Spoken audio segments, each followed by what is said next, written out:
It is June 20th of 2026, and this is the Court Gallery.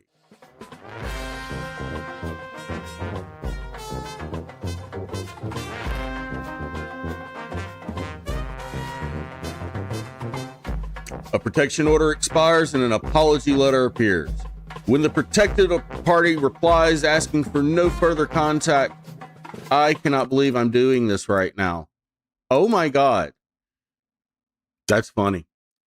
Yeah. It is June 20th of 2026, and this is the Court Gallery.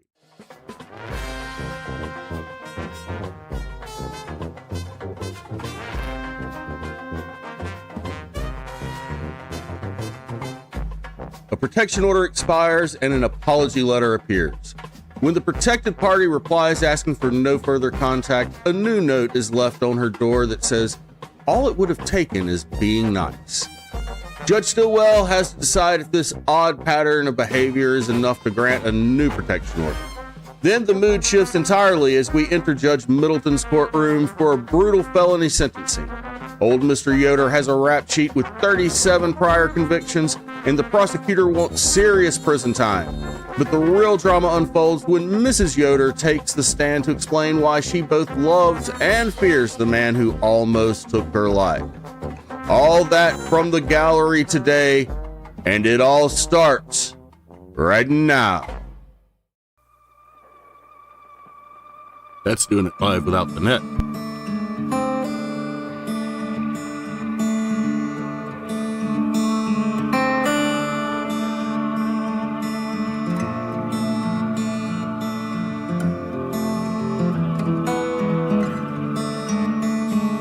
So what we'll do next is I'm going to go over for the parties that are present in the cases that will be heard today. What I'm going to do is I'm going to start by going through the legal definition of unlawful harassment. And the reason I like to start these hearings that way is because we use terms like harassment and stalking and things of that nature in everyday parlance fairly frequently. And there's a legal definition, though, that needs to be satisfied in order for the court to issue an anti-harassment protection order. And so what I'd like to do to set the tone for these hearings and to let everyone know what I'll be looking for from the judicial perspective is I'm going to go through the six elements of unlawful harassment. And in these hearings, the burden is on the petitioner to prove each of these six elements by what we call preponderance of the evidence. That's a fancy way of saying more likely than not.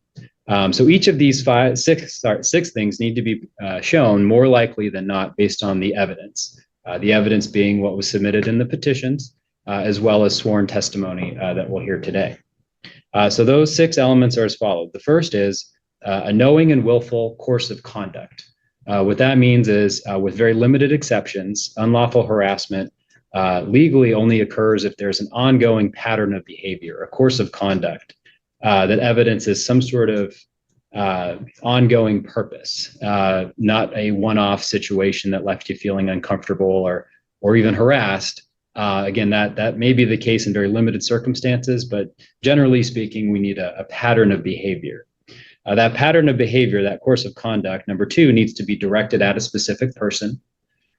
Number three, without a lawful or legitimate purpose.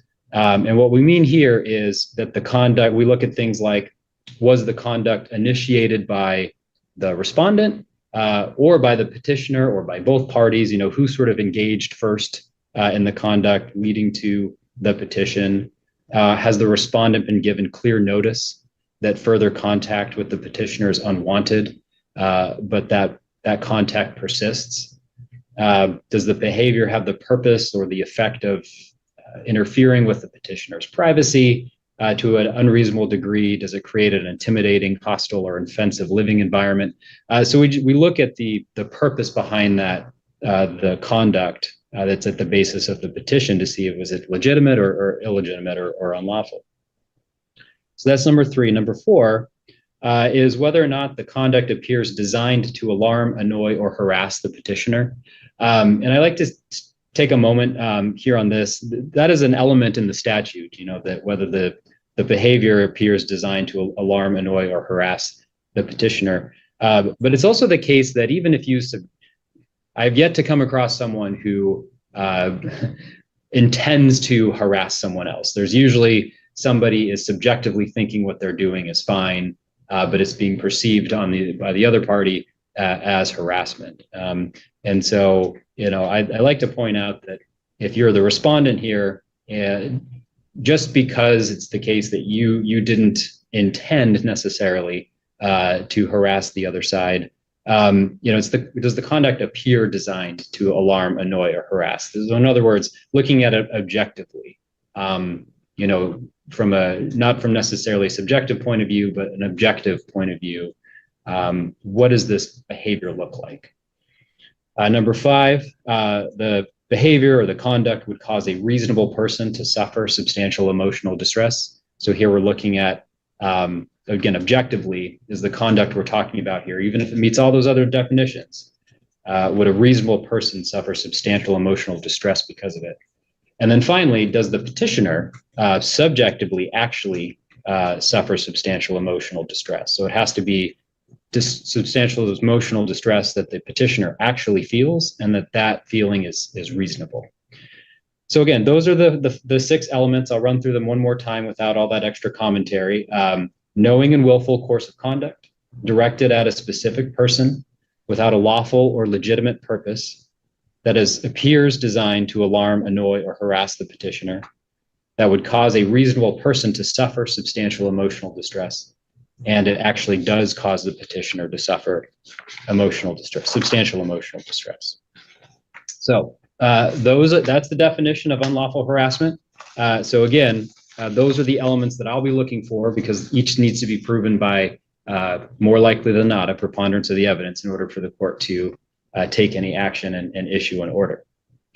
What's going to happen procedurally is I'll call the case, and then everyone is on Zoom whose cases are going today, so nobody will call it to a table. But what I'll do is I will put both parties under oath. So when you testify today, you're doing so under oath. And so it's critical, and you then have a legal obligation to tell the truth. I'll hear first from the petitioner, and then I'll hear from the respondent. I'll also hear from either party's attorney. I know Mr. Zeller here has counsel, so I'll hear from Ms. Cruz. And then I'll make a decision. And so the decision will be based again on the testimony that I hear today, as well as what's been filed in the petition and the exhibits. And then I'll make a decision. Before I take testimony, what I like to do too is provide a brief sort of bird's eye view summary of the allegations and the responses. That way, the parties all know where I'm coming from. You get a sense that I've reviewed the materials, and you get a sense of what I've taken from those materials. So that way, when you testify, you're able to fill in the gaps, correct me if I misunderstand something, that sort of thing. The last thing I'll say today is to direct all of your comments towards me. These hearings are sort of inherently uncomfortable, and you will hear things when the other side is testifying that you vehemently disagree with, and that might make you frustrated and angry. I understand that, but you are in court. Even if you're appearing remotely, you are in court, and so direct all comments at me.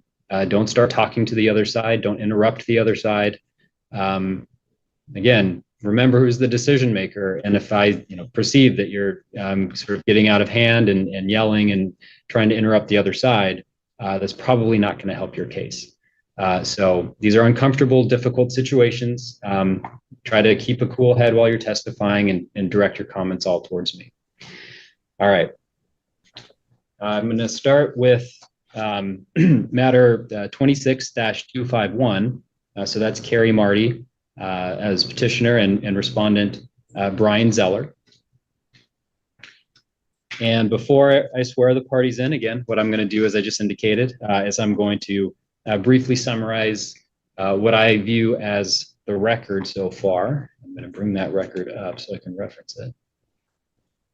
All right.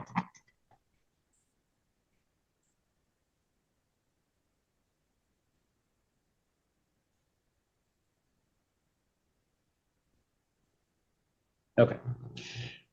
All right. So Miss Carrie Marty and Brian Zeller are, my understanding, former neighbors. While they were neighbors between December 2nd, 2024 through December 2nd, 2025, there was a civil protection order in place in which Miss Marty was the protected party and Mr. Zeller the respondent.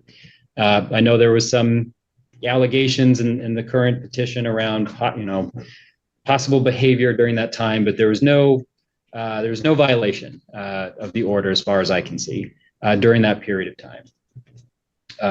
December 12th, 2025, so soon after the order had expired, Mr. Zeller placed a letter in Miss Marty's mailbox that appears intended to apologize and try to offer some context and want to build a relationship moving forward or things of that nature. A few days later, December 18th, 2025, Miss Marty responded also in writing, indicating that she maybe, while appreciated where he was coming from, didn't want any further contact.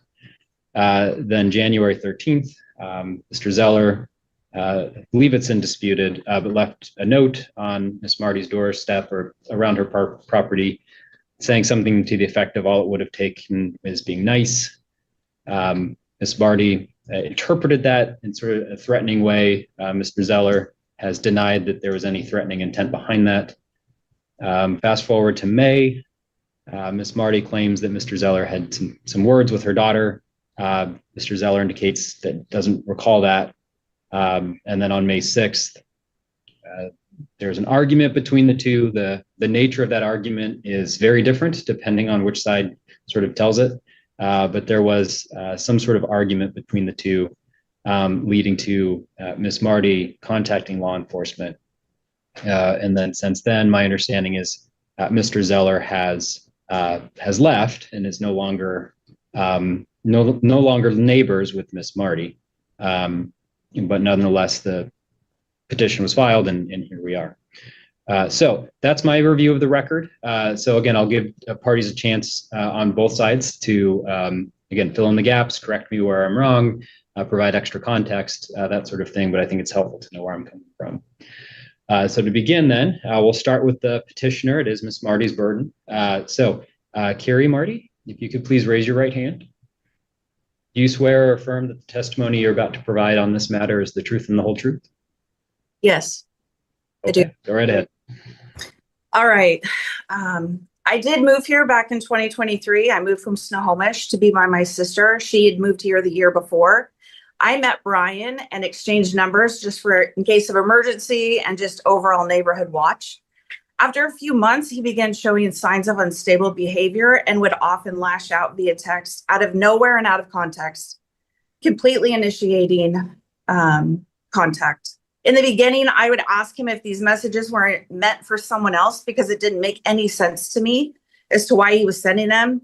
He would later apologize profusely, telling me he was dealing with stuff and he was so sorry. I began to avoid him because I didn't want to trigger any of these outbursts. This came to a head when he began involving my daughter in his rants and accusations. And at that point, I had requested the anti-harassment. Fast forward to the current, respondent had, he did drop off the letter in my mailbox. He signed off by saying, if you're not capable to forgive and he would understand. And if that is what I wish, he wishes me the very best. I did respectfully decline in writing, saying I would prefer we continue the no contact the same as the past year. This was mainly because I didn't know what was triggering him and I didn't want to go through it again for both of our sakes. It was extremely unnerving for my daughter and myself in a new town. I signed off on that letter. Continue to get better. I wish you well.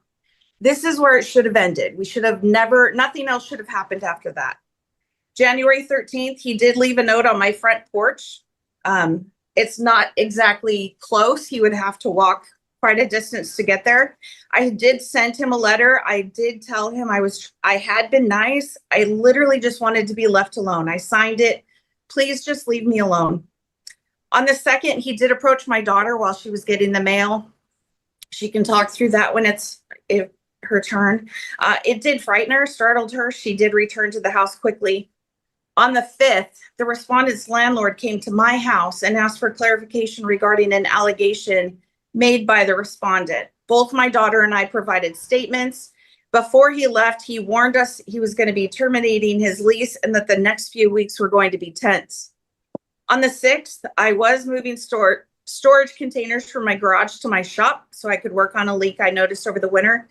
I noticed there were a dozen new molehills in the yard. I grabbed the deterrent. I was bent over at the first molehill when he came out of his house towards me, started yelling excessive profanity and name calling. He was screaming that I had ruined his life and I had harassed him for a year and a half. I yelled back to please leave me alone, that I hadn't looked at him or in his vicinity, nor had talked to him about him. I just wanted to be left alone.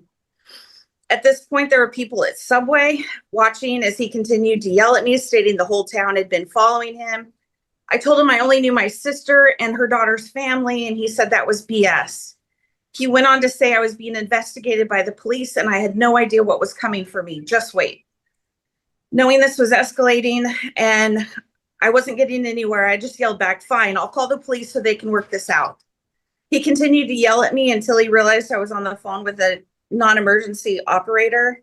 He ran into his house, ran back out, got in his car, and peeled out shooting rocks. I did end up speaking with the officer and decided to resubmit for another anti-harassment order. The declarations that were made regarding his sister's declarations, both of those are solely based on individual conversations and not witnessed facts. I know the respondent has extreme anxiety. He has told me that. He has a hard time in the past with his perceptions, and I've personally witnessed it and documented it in the first protection order. Regarding his declaration, there's things I feel necessary to address.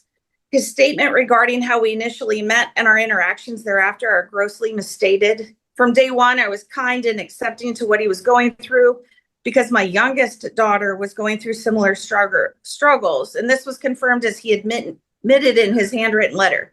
The reason I care so much is because you guys were nice to me when it mattered most. This is a very big deal. If there's anything I can do to make up for how I acted, I would gladly be willing to do so. His statement regarding my daughter's boyfriend revving his car at all hours of the day and night for 8 months is completely inaccurate. My daughter's boyfriend stayed with us just short of 6 months, and 4 of those months, his car sat inoperable in the grass by my shop. On February 19th, they broke up and he hasn't returned since. His claim of my daughter yelling from the highway and from a truck doing burnouts and driving past his house is preposterous. My daughter has intentionally avoided him at all costs, included not going outside if he's outside. As you can see from the Google Map image I provided, how far away the highway is from his house, where the subway is, and the abrupt dead end blocking with the pole yard on the other side. I have had few family members and friends visit from Snohomish, 4 at the very most, and it was my kids. No one we know owns a truck. I've never witnessed any or seen burnout marks in my road between our houses. And then lastly, I just want to address the claim that I was the reason he was evicted. I did submit a statement from his previous landlord discrediting that claim. In turn, I could have had my sister submit a declaration as she's personally witnessed this behavior, but I did not want it to turn into a tit for tat or he said, she said. I'm not here to place judgment or attack his character. I am fully aware that he has since moved to Westport as he outlined in his statement. However, his mother resides in Chehalis and he has family all around the area. Given we live in a cluster of small towns with most retailers found in Centralia, Chehalis, there's a significant probability that we could be at the same retailer, restaurant, or area at the same time. Given his history, I'm not sure he could refrain from lashing out or making a scene if he saw me or my family in public. That's all, Your Honor. All right, thank you, Ms. Barty. All right, and all right, when it comes to non-parties, and so now, and this is this Madison. Oh, I guess it's labeled there. Madison Marty's at you, ma'am. Yes, it is. All right. So non-parties typically are not allowed to testify unless the court finds their testimony would be necessary and material for making a decision. In Madison Marty's case, while she's not necessarily the petitioner, she is listed as a protected party in the petition, and some of the allegations and the response to those allegations do involve interactions exclusive with Madison Marty. If there's anything, you don't have to testify, Madison Marty. If there's anything though that you would like to add as far as the allegations from May 2nd or any of the others, you're welcome to testify as well. And if so, I'd put you under oath first, but is there anything, I just asked first, is there anything you would like to tell me? Yes, Your Honor. Okay. Just a quick one from May 2nd. All right, if you please raise your right hand. Do you swear or affirm the testimony you're about to provide is the truth and the whole truth? I do. Okay, go ahead. May 2nd, it was about 10 a.m. and I had just woken up. I noticed that I had got a notification that I had a package delivered, which I did not after going out to the mailbox, but I didn't know that. I walked outside in my pajamas, unknowing that Brian was outside. I didn't have my glasses on, so I was squinting. I couldn't exactly see. When I went outside, I turned my back. I could hear him yelling across the yard from behind me. He wasn't standing in the driveway. He was standing in his yard, but facing me and directly talking to me. I don't exactly know what he said in the first part. I know in the second part, he said, "You guys just need to be nice," but in a very angry tone, I would say. I said, "Okay." He just kept saying it. I said, "Look, I'm sorry. Have a nice day." And I got back inside as quick as I could. I told my mom what happened. And that is all I have from that day. Okay. Thank you. Yes. Are you able to describe how that made you feel? Shaken up just a little bit. I do have a problem with like confrontational anxiety. So when I do get confronted or yelled at or things like that, my body does tend to my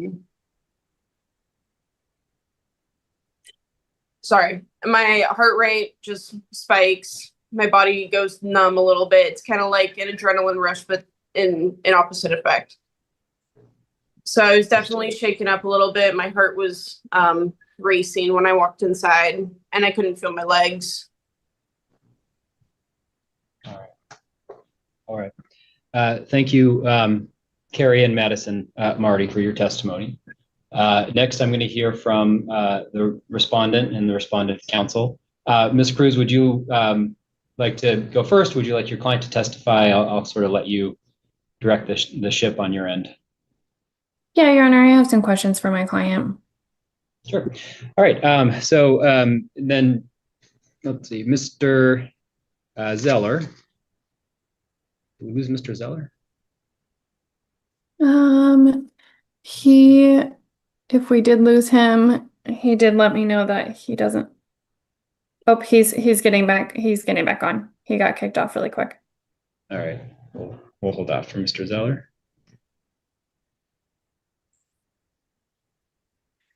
And then I would like to reserve a closing. Sure. All right, Mr. Zeller, looks like we lost you there for a minute, but now you're back. Are you, can you hear us okay? There we go. Nope, no problem. All right, Mr. Zeller, I'm going to put you under oath now, and you'll take some questions from your attorney, and I may have some follow-up as well. If you could please raise your right hand. Do you swear or affirm the testimony you're about to provide today is the truth and the whole truth? Yes. All right. Go ahead, Ms. Cruz and Mr. Zeller. Thank you. Mr. Zeller, tell us what was the intended purpose of that initial note that you had left in their mailbox? I just wanted to apologize for them dealing with my anxiety, and I wanted just to move forward in a more positive and friendly manner. Okay, and tell the court, just in case it might become an issue today, do you suffer from extreme anxiety? Yes, I do. Okay, does it sometimes get to a point where it's debilitating? Yes. Okay. Um, any notes that you've ever left or any letters that you've ever left to the petitioner, were any done in a threatening manner? No. Okay. And tell me about the day where, well, let me first say, do you remember or do you recall a day where you were speaking to their daughter on May 2nd? No. Okay. And tell me about the verbal disagreement that was outside. Tell me about that day. Anything specific? Just tell me how kind of that it started.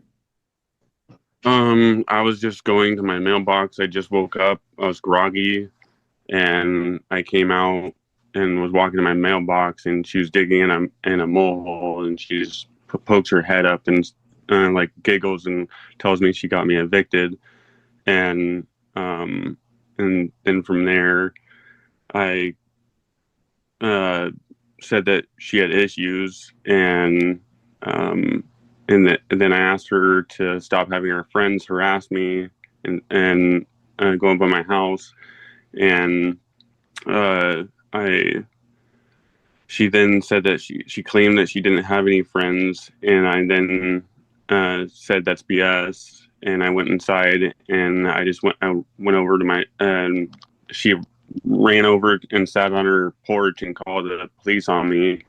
So I went inside to grab my keys and left and went into my friend's house to get away from them. Okay. Did you perceive the petitioner at that time as afraid of you? No, she also stated that she's told me to come fight her. Okay. And so is it your testimony who started the discussion? She did. She did. Okay. And Mr. Zeller, when did you move? Approximately. Gosh, I think it was about a month and a half ago. Okay. And where did you move to? I stayed in cabins in Ocean Shores to get away, and then I went to my original hometown, Westport, and I've been here since. Okay.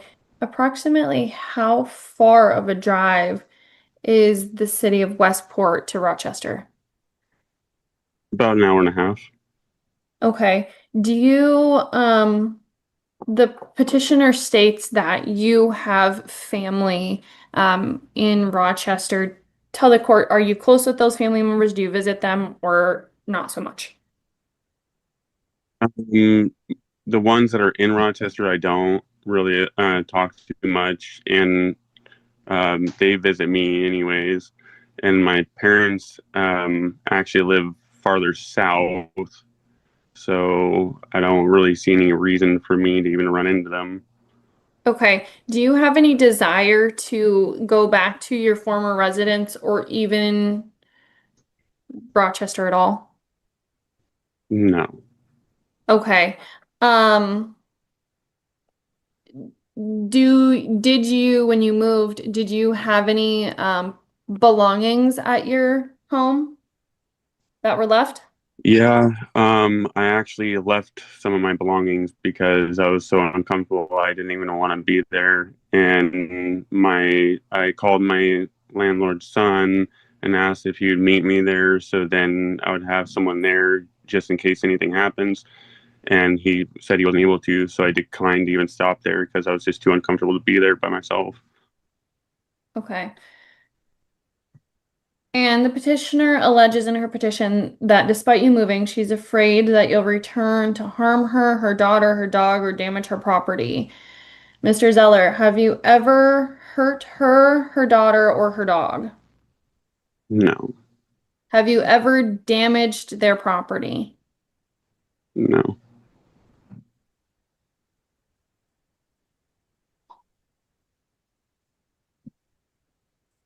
Do you have any reason to have any further contact with the petitioners? no. Okay, Your Honor, those are all of the questions that I have. Thank you. Thank you, Ms. Cruz. All right, Mr. Zeller, I have just a couple of follow-up questions of my own, and they are specifically around the May 6th incident, because that's where I think yours and the petitioner's kind of allegations seem to diverge more than anywhere else. And so in the petitioner's exhibit materials, she describes the May 6th incident as, let's see, I got to zoom up on it. Sorry.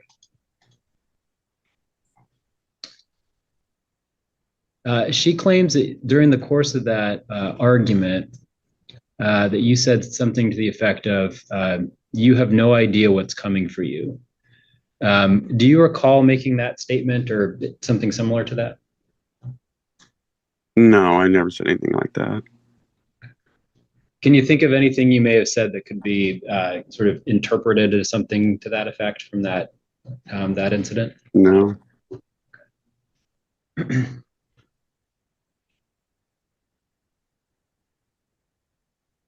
And it was your testimony, if I remember correctly, that you were walking to your mailbox and that Miss Marty initiated the contact that led to that argument. Is that right?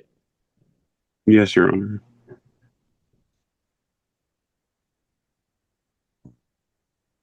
Okay.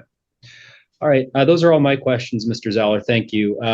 Yeah, I know Ms. Cruz requested some time at the end to make a closing statement, and that's fine.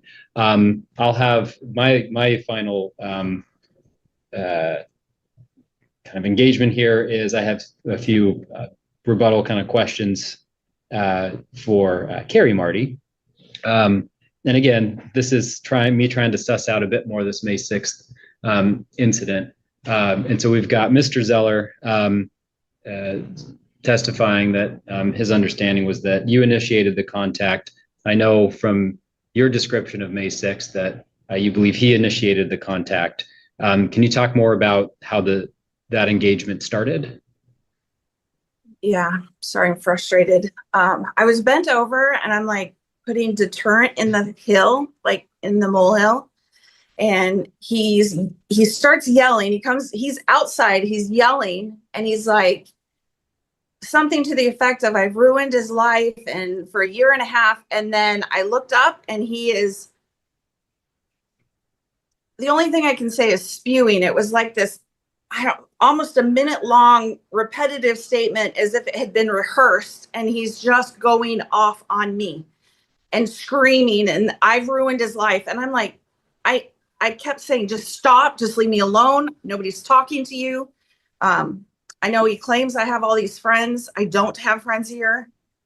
It was very uncomfortable. It makes it's unfortunate because I'm sure he is a nice guy, but if you look at this entirety in this pattern, you can see that he is not only tormented me, but some of the things that he has said in text messages are just bizarre and unnerving. I have called the police multiple times because it does freak me out when he starts getting like that. So when he said, just you wait, I was shaking so bad. I'm like, that's fine. Let me call the cops right now and let's get this figured out, because I can't do this. All right. Okay. Thank you. And I asked him about this statement. So I'll ask you too. I know, again, I have your exhibit here in front of me. So your recollection is that he said during the course of this, you have no idea what's coming to you. Is that what you? Okay. Yeah, he said I was being investigated and that I have no idea what's coming to me. Just wait. That's when I panicked, and I was like, that's fine. I'll call the cops right now and let's just get this figured out. And he's still yelling at me, and there's people in subways staring at us. In the moment, I wish I had just gone to get a statement, and I didn't, but I did call non-emergency line. Okay. All right. Thank you, Miss Marty. I'm going to hear from Miss Cruz next. She'll have some concluding remarks to make there. I don't have any more specific questions for you. Is there anything you'd like to say to sort of summarize your petition or any concluding remarks? Is that from me, Your Honor? Yes. One thing I just want to say is I didn't want to bring any of the previous tenants, relationship with their landlord up, but he had a moving company provided by his landlord and they cleaned his house out. So like, I'm not trying to do this out of any, I live in a very small town and there's a grocery store here that's expensive. So I'd have to go to either Walmart or even if I need anything for my house, Home Depot. That's all in Chehalis. There's very few large box stores here and I have to go down south to do any shopping. So I'm not sure how I want to end that statement and I'm flustered. All right, understood, ma'am. And thank you. That's fine. And again, I do have your petition in front of me with your statement.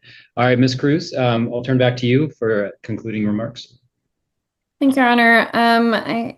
A few different things here. First, really, when you look at the situation as a whole, I'm going to argue that there's no course of conduct. So we do have a prior protection order. I understand that. However, here, the next thing that we have for this protection order, the first thing we have is a letter that did not in itself alarm, annoy, harass, or was not detrimental to the petitioner. She has not testified to that letter in itself has completely just bothered her.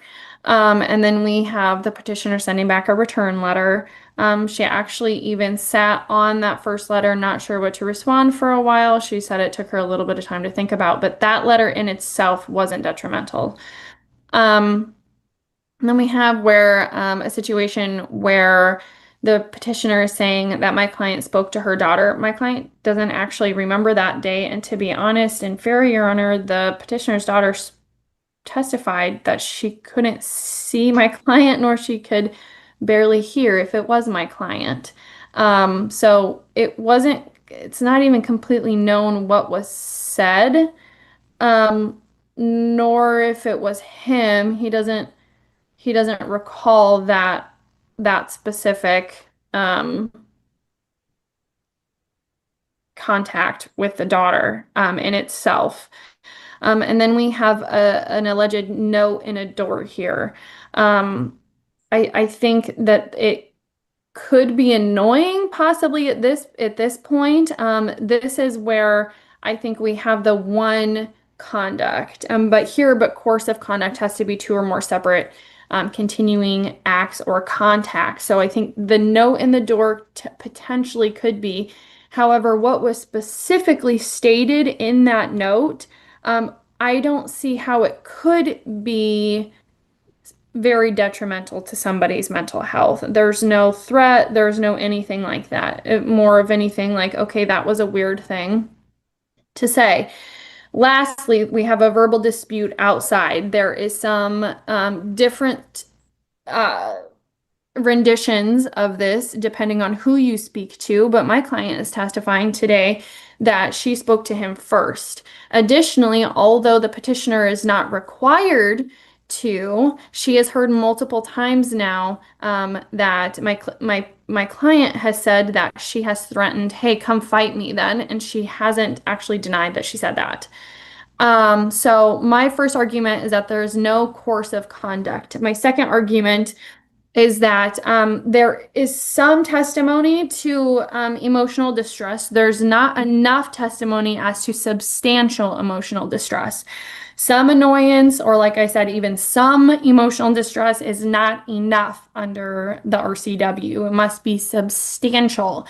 The daughter even testified after an encounter where she could barely see or hear a person. I wrote, she specifically stated, I was shaken up, quote, just a little bit.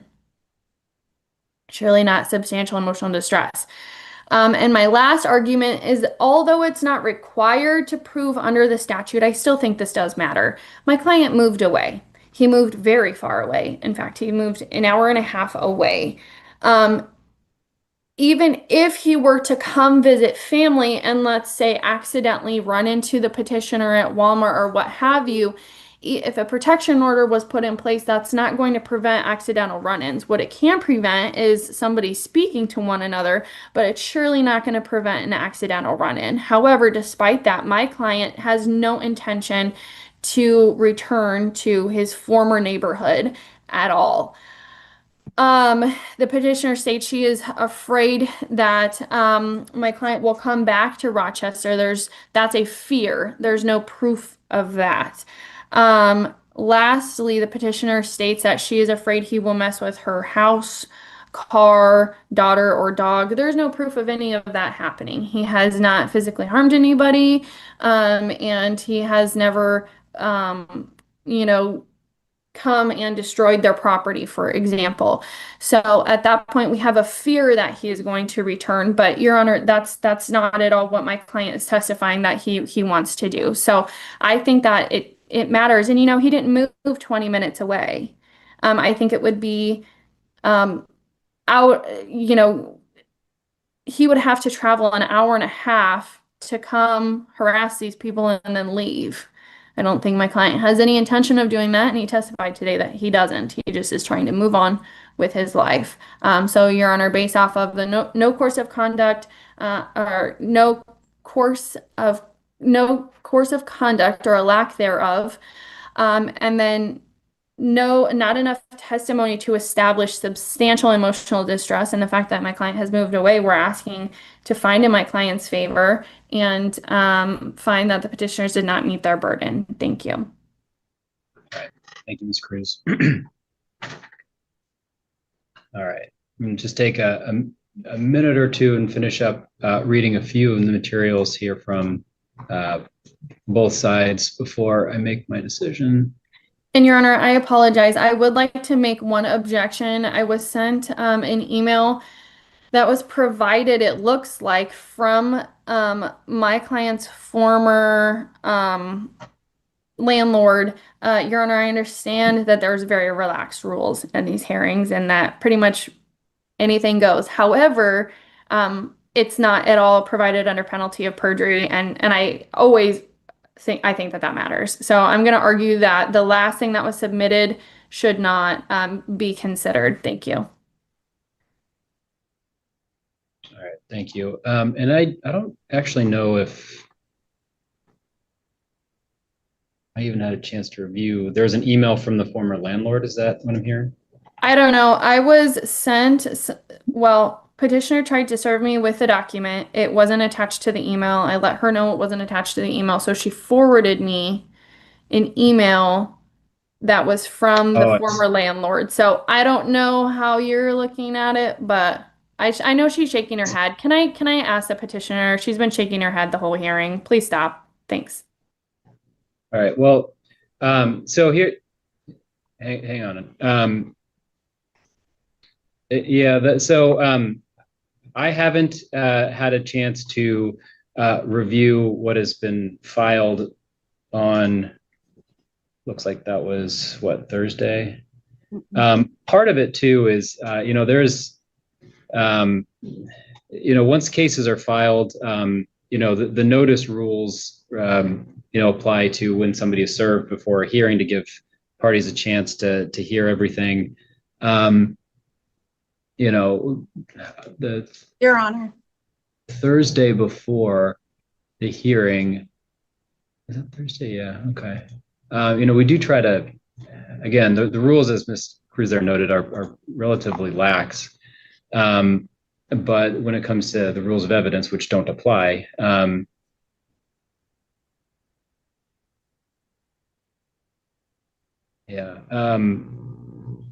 okay, go ahead, Miss Marty, if you'd like to say a few words here, but I'm just looking at this now. Go ahead. Your Honor, the declarations were shared with me 5 business days prior to today. I was first of all, I wanted to address, I didn't address everything that was in those declarations, but I wanted to address the one where he's blaming me for him getting evicted. So yeah, so I called the court. hang on, Ms. Marty. So there's a couple of things that I want to just kind of focus in on. The first is, so I've got looks like Mr. Weaver submitted information about kind of the issues with tenancy. I'm not considering on one side or the other, Mr. Zeller's kind of what happened for him between him and the landlord and what led to an eviction. I'm not considering that. I'm looking at Mr. Weaver's email. I don't really find this relevant. And then on the same time, I'm not, the arguments that Miss Marty got him evicted as well, I'm not considering as a response either. So this evidence around and the arguments around, Mr. Zeller being evicted and who got him evicted and the landlord's perception of him as a tenant, I'm not considering any of that as part of my decision today. And so I think that is a separate issue that I'm not considering one way or another.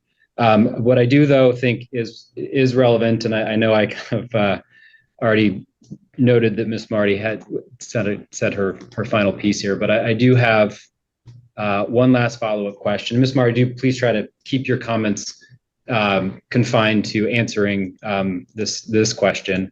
Ms. Cruz did raise as one of her arguments testimony around the elements on substantial emotional distress. That is a question in my mind as well. I know that's something that you didn't really expressly hit on one way or another. As the finder of fact in these hearings, I'm able to observe witnesses. And while you're on Zoom, it's my observation that you seem, in my opinion, rather distraught. Again, the finder of fact here, one of my roles is to assess witness credibility and how witness presentation. But at the same time, I think Ms. Cruz does make some good points. I do want to give you, though, the opportunity, since it's your burden, to address that particular argument on even taking all of these things as true, whether or not that led to substantial emotional distress. I'll give you an opportunity to address that argument, though. I wish sorry.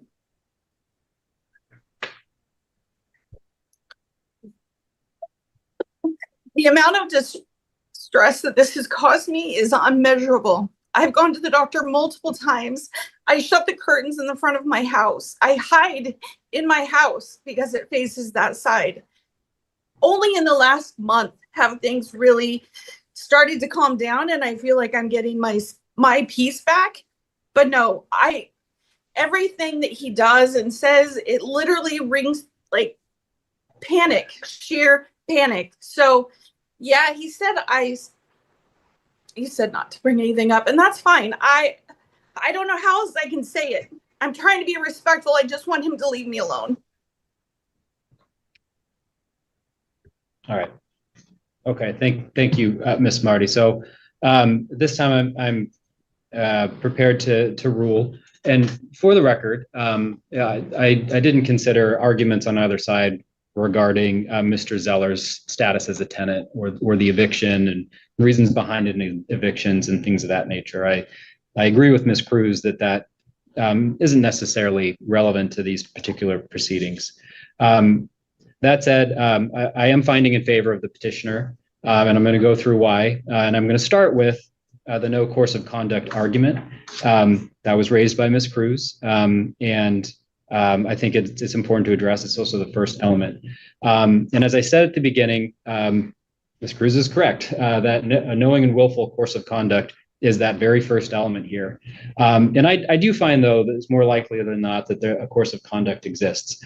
While the original civil protection order had expired when the current allegations began, I do think the status of that order is relevant for determining not whether there was a violation of a court order, which there wasn't, but whether there is an ongoing course of conduct. And I think the that the first civil protection order expired on December 2nd, and then on December 12th, Mr. Zeller, sort of which is not in dispute, puts a letter in Miss Marty's mailbox. I think that does show that he was ready to engage with the Martys as soon as that order expired.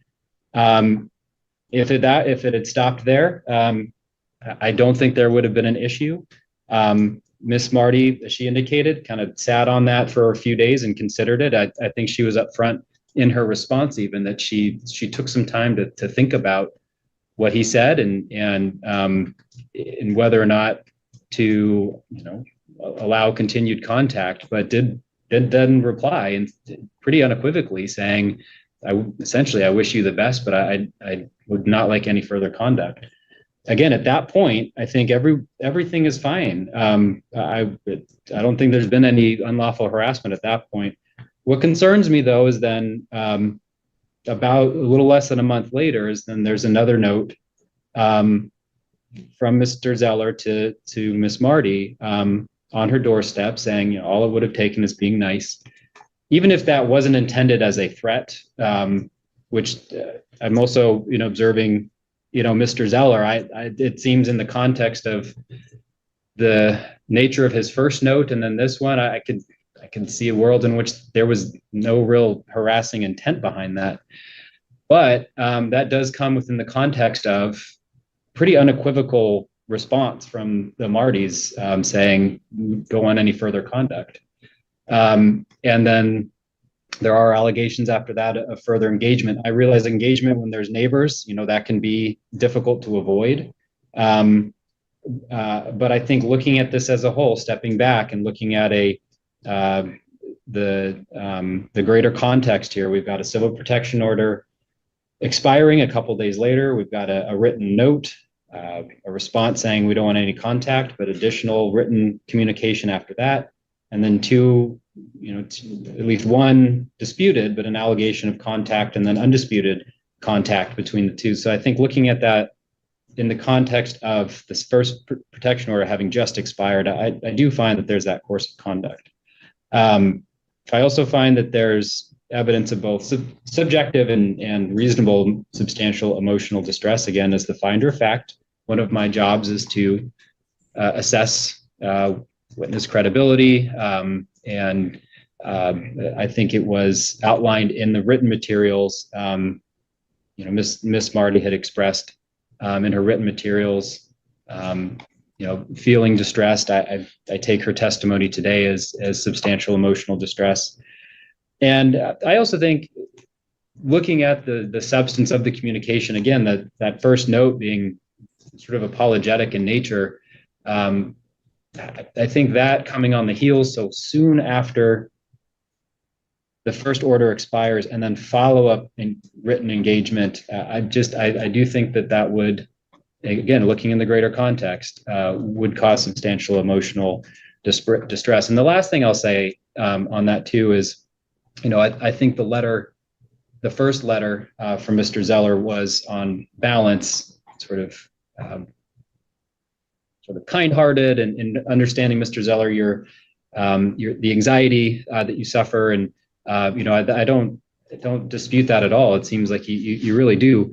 And so the on balance, the note does seem to be sort of good-natured. But another thing that sort of does concern me is at the end at your postscript, you do say that I'm genuinely trying to do the right thing, so please don't get freaked out or try to get me in trouble. What that tells me is, even in that first note, there was a sense that, this might not be okay and this might not be acceptable for me to have done this. And I think that's clear in the PS that already there's that sort of.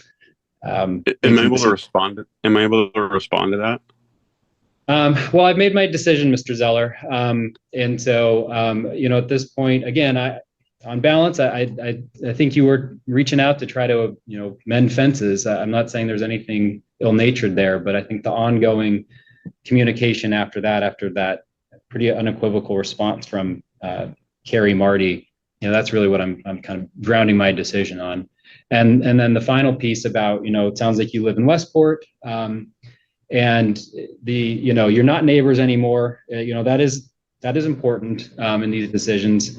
But that said, this is, that doesn't necessarily categorically mean that, a no protection order is no longer appropriate, especially when we are in a relatively small community here in the South Sound area.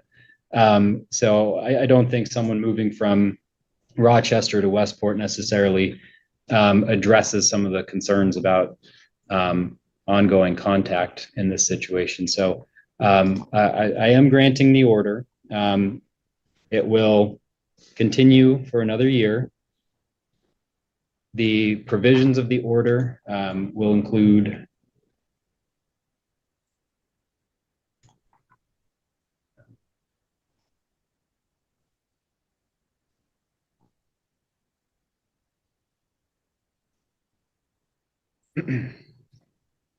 and folks will get copies of these, but they will include no contact with both the Martys, Carrie Marty and Madison Marty,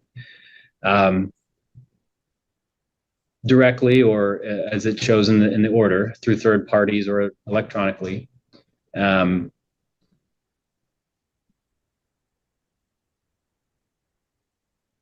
As well as a let's see. Yeah, and then there'll also be the exclude or stay away order. Now, I understand that, Mr. Zeller, you live in Westport now, so hopefully the exclusion from Miss Marty's property is not going to be a problem there. If you all do run into each other incidentally, as the language of the order indicates, it's not coming within or knowingly remain within 1,000 feet. So what that means is it allows for that kind of incidental contact, provided there's no communication. You just got to extricate yourself from the situation. So if you run into each other at the store, it's knowingly remaining after knowing you're within that buffer and then knowingly remaining. That's the violation there. So it does allow and recognize for that incidental contact. So those will be the two restraint provisions of the order. Like I said, I'll be signing those today. Mr. Zeller, I'm going to ask you if you have any questions. I'm making my decision now, but do you have any questions, sir? I'm just wondering, if they were to continue to harass me, well, I can't give you legal advice. What I'll say is nothing prevents you from going through the same process as a petitioner. I was told that's retaliation. I actually wanted to do that myself, but I was scared to because it looking like retaliation. Well, talk to an attorney. It sounds like you've got Ms. Cruz in her firm. So if you have legal questions, I'd direct you to your attorney. Okay. But you being the restrained party in a protection order doesn't prohibit you from engaging in the same process. So talk to your attorney. Any other questions, sir? Nope. And to the Martys, any questions? No, Your Honor. All right. I'll be signing that order later today, and then do we send out? I forget. It's just the electronic case file. It's just an okay. All right. And so I will be in the electronic case file. So that file that you all accessed to upload your exhibits for today, for today's hearing, that's where a copy of the order will be if you would like to review it and grab copies of those. All right. So thank you all. Thank you, Ms. Cruz, as well, for being here today. And you're all excused and allowed to log off. Thank you, Your Honor.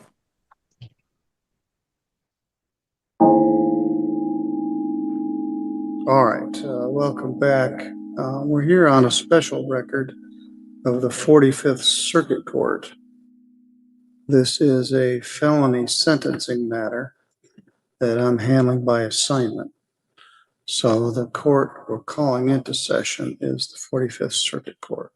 Prosecutor is here. The complainant is here.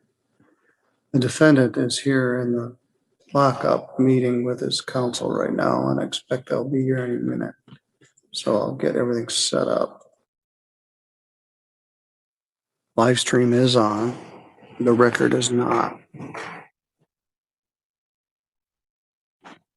But also note that this is a sometimes state and federal holiday.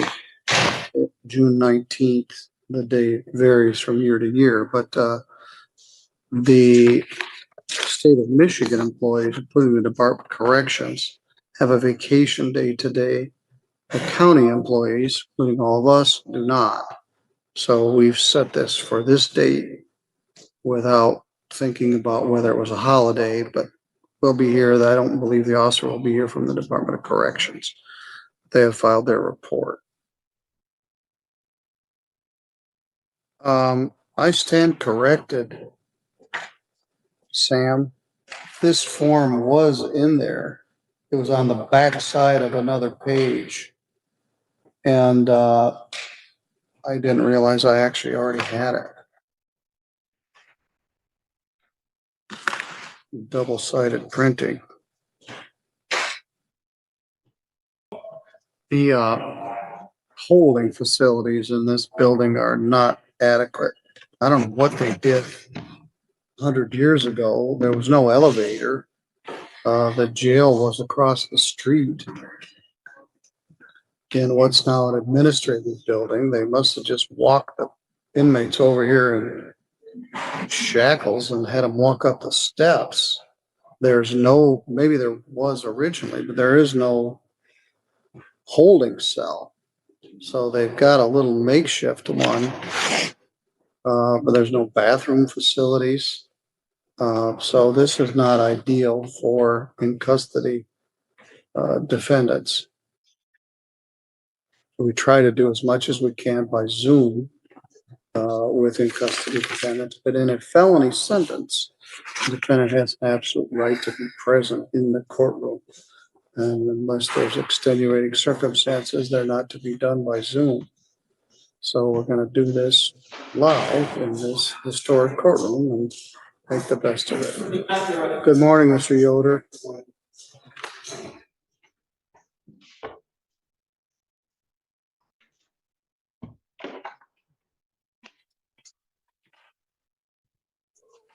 Okay. All right, we will go on the record in this matter. The title of the case is People versus Timothy Yoder. The file number is 25. With my eyes here, got something that's got it better than that.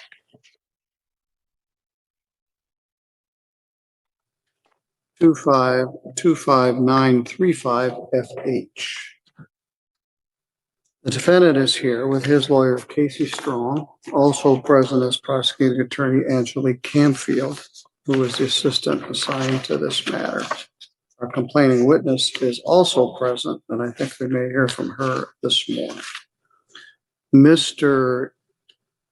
Yoder is here to be sentenced on a felony plea that was entered on May 15th to a charge of assault with intent to do great bodily harm by strangulation as a third habitual offender. The defendant pled no contest to that charge, and the matter was set for sentencing this morning. The court has had an opportunity for a week or more to review the pre-sentence report, and are the people ready to proceed? Yes, Your Honor. Mr. Yoder, are you ready to proceed? Yes, Your Honor. All right, as I indicated, that's the charge. And we're gonna do the sentence in that matter. Before we begin with elocution and other matters, let's talk about the pre-sentence report. Ms. Strong, do you have any changes, additions, or deletions to the report? I have no changes, corrections, or deletions to the substance of the report. Ms. Canfield? Good morning, Your Honor. No additions, deletions, or corrections to the body of the report. I do have challenges to the scoring of the guidelines. All right, well, let's talk about that. The guidelines have been scored by Agent Melinda Albert in the following manner. PRV1 was scored at 75 points. Ms. Strong, do you have any challenge to that? No challenge, Your Honor.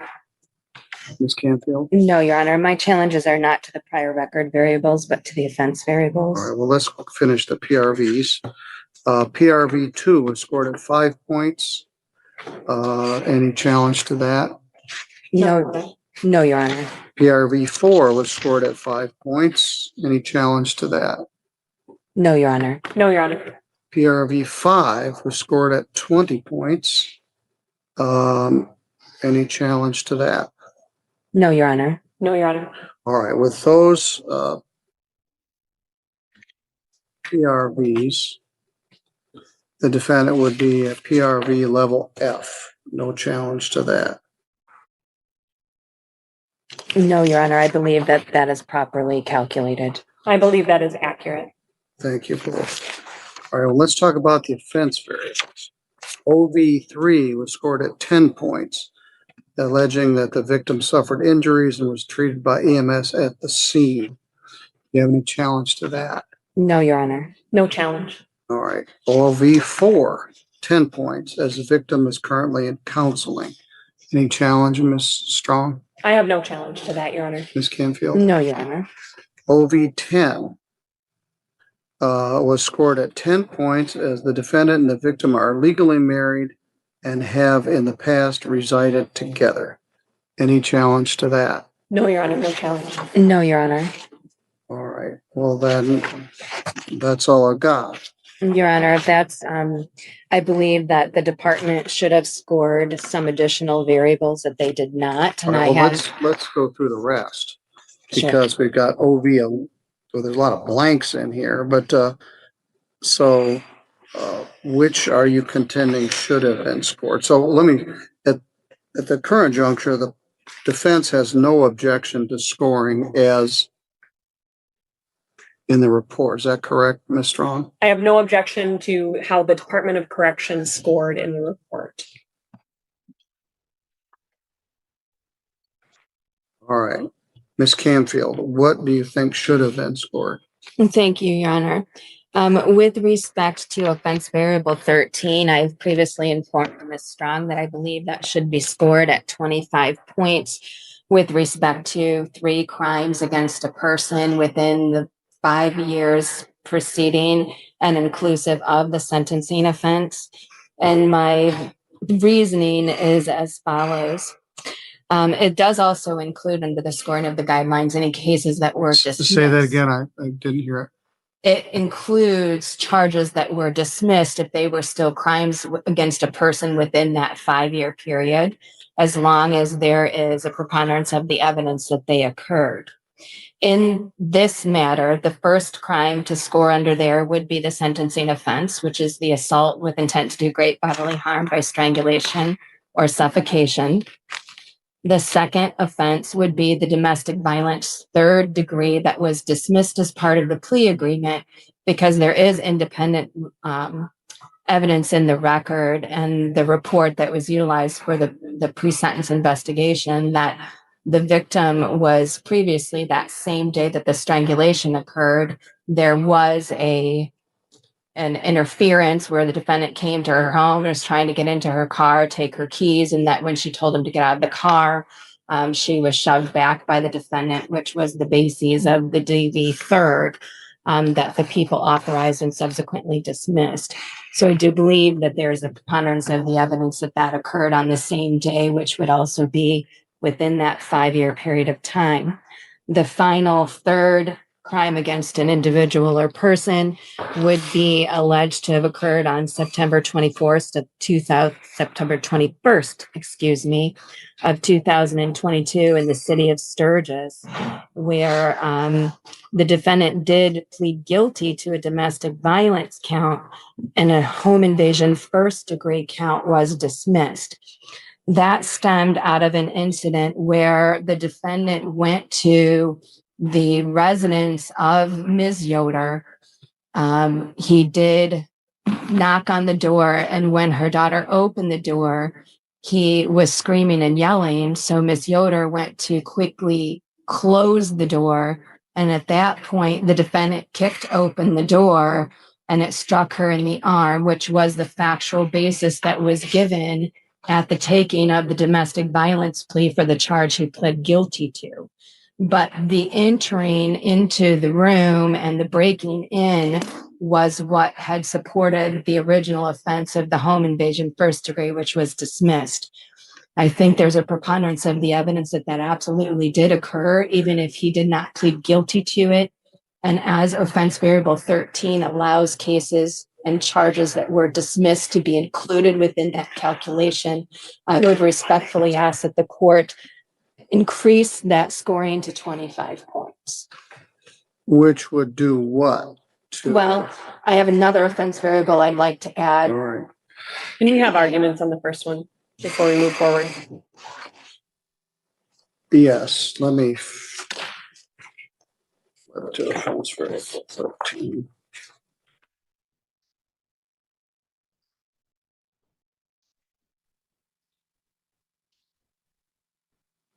Print so small.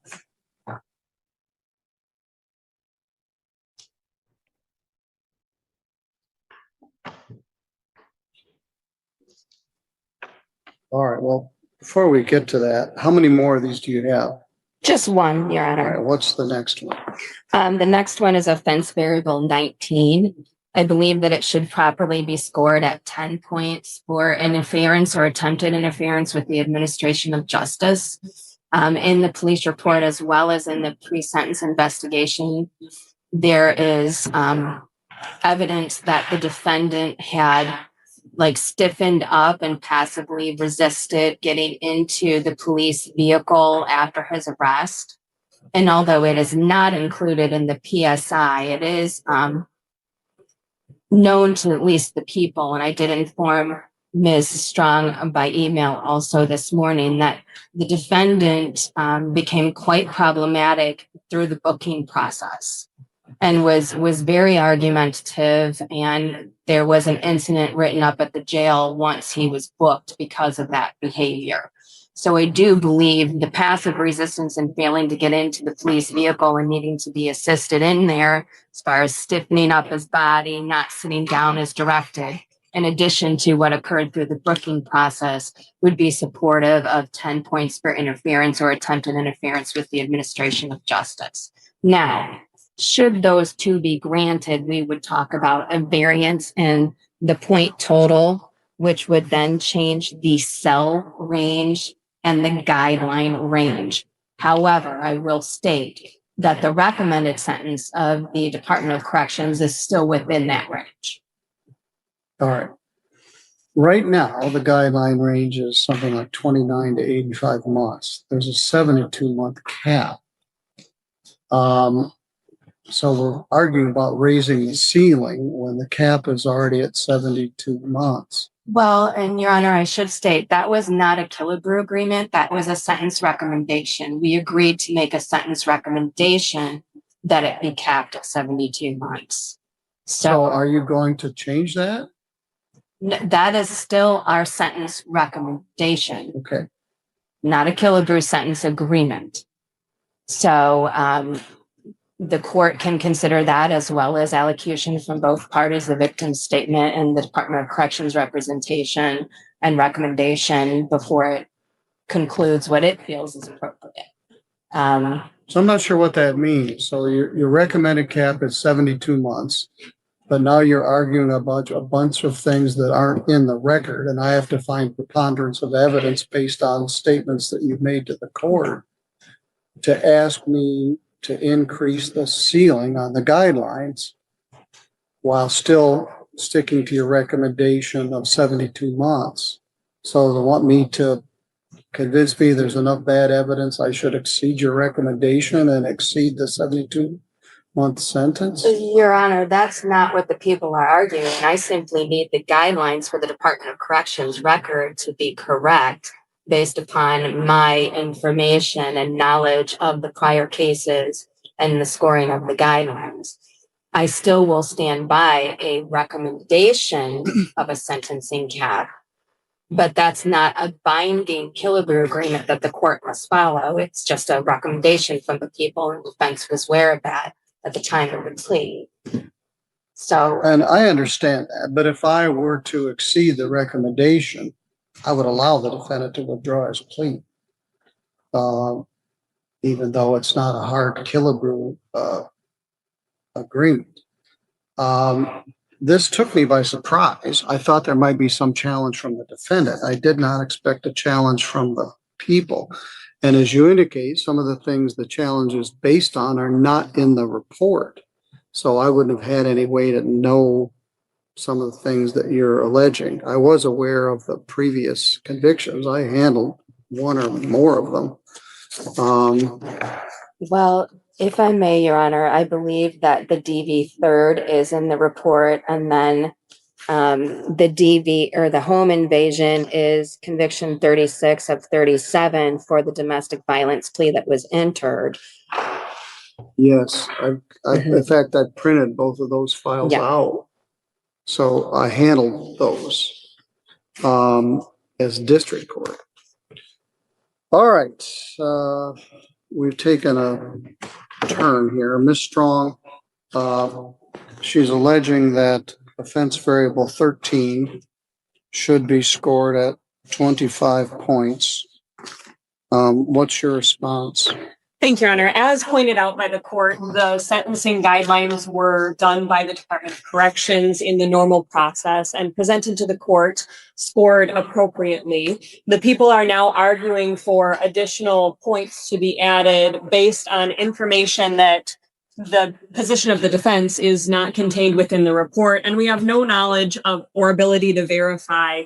In my discussions with the defendant, I would ask the court to recognize the alleged 2022 home invasion first and domestic violence for what it was, which was a plea to a misdemeanor, and not allow those 25 points to be scored. I do not believe, based on statements made by the state rather than evidence presented, that there is a preponderance standard here. And as the court indicated, there is a cap that has been recommended by the people in this case. Similarly, for OV-19, the defense does not believe there was any indication of interference with the administration of justice. While the people stated there was passive resistance at the time of the arrest, Mr. Yoder was quite intoxicated at the time of the arrest. And passive resistance does not give information to make a determination whether or not law enforcement was interfered with. There was no resisting, obstructing charge that went along with this. This is the first I've heard of passive resistance, and I don't have a definition for what passive resistance was, and we don't have a deputy here to tell us what happened. Similarly, when he was booked in at the jail, that is all just statements made by the state. I do not have a jail incident report indicating anything that happened at the time of his booking. From my understanding from my client, who was there and present, he was placed in a restraint chair for his own safety, and he did not engage in behavior that would go above and beyond and obligate those points to be added. So I would ask Your Honor to respectfully not adjust the scoring and modify what the Department of Corrections has properly scored. Thank you. Brief response, Your Honor. Yes. On page 4 of the pre-sentence investigation, it does say, while being taken into custody and walking to the patrol vehicle, Timothy became passively resistant and would not cooperate when getting into Deputy Morrell's patrol vehicle. He was also calling the officers on scene faggots and various other names. And then, of course, we know that that behavior continued at the jail. So I do think that that's properly scored for OV-19. And then with respect to offense variable 13, Ms. Yoder was the victim. Ms. Yoder is present. The court, excuse me, heard the taking of the plea of the conviction in number 36 of 37, and heard the factual basis provided that the door was kicked open without consent of Ms. Yoder, and he attempted to get in and to her, and this door struck her in the arm and caused an injury. So I do think there's a preponderance of the evidence there, but certainly I can have Ms. Yoder speak to it if the court wishes to have more.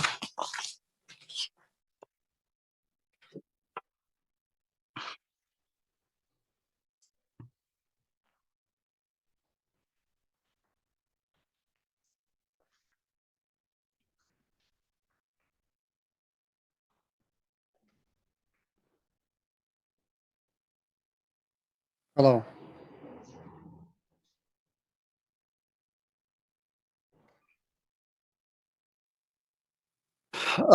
OV 13, in the section cited, the offense was a part of a pattern of felonious criminal activity involving 3 or more crimes against a person. So I guess one of the 3 is this offense. 2 of the 3 would be the domestic violence case.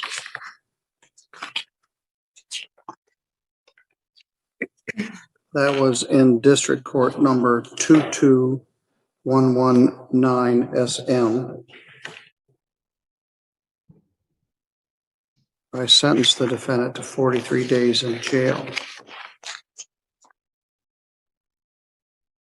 File 231993 FY was a home invasion and domestic violence. I thought that matter was bound over to the circuit court.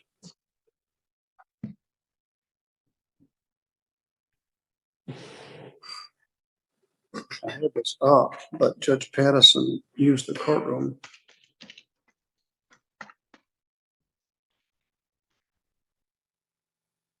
Yeah, that matter was bound over to the circuit court. Yes. I didn't handle that case. If it may assist the court, I believe that the domestic violence plea on that matter was entered in the circuit court, and along with a subsequent plea the very next day to a possession of methamphetamine charge, which I believe is in 35 of 37 as far as the PSI. Which is not a crime against a person for purposes of OB 13. No. The defendant was bound over to circuit court on that case. And if I understand it, that case was dismissed for a plea in a methamphetamine case as a habitual. Not dismissed in its entirety. That's where the domestic violence plea was entered. However, Your Honor, Also, offense variable. A domestic violence plea was entered in that file number in circuit court? I believe so. It's not clear from the notes. I did not handle that. And if it's not clear from notes, how can we argue for OB 13's scoring purposes? Your Honor, OV 13 does not require a conviction of the felony or the crime against a person. As counsel knows, OV 13 includes dismissed offenses against a person within that 5-year period. But it requires a preponderance of the evidence. And if we're going back and forth about notes not reflecting, not knowing what happened, or the adjudication of the case, how can that preponderance standard be met? The adjudication of the case is reflected in 36 of 37 in the PSI, Your Honor. And with respect to the evidence, I've already stated the factual bases of the court accepted for that plea, and Miss Yoder is present. So well, the first one, I don't have a problem with it. I took the plea, so I'm familiar with the case. It's the bound over one. Let's take a look at. It's in here in the PSI. We have to find that. Your Honor, defense counsel is trying to argue that there must be a conviction on a felony crime against a person, which is not accurate. All right, well, I don't dispute that, but what do? Just pull it out of thin air because you represent that something happened? I have to make some sort of finding of a preponderance of evidence that the conduct occurred. And so if there was no conviction, I don't just assume that the conduct occurred. There has to be some sort of finding. And then we really go down the rabbit hole. We have a trial on a previously dismissed matter to find a preponderance of evidence.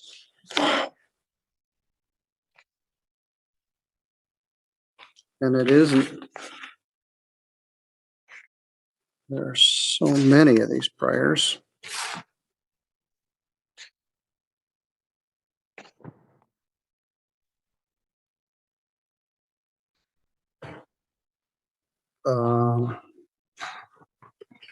He was convicted of domestic violence in that case, 36 of 37.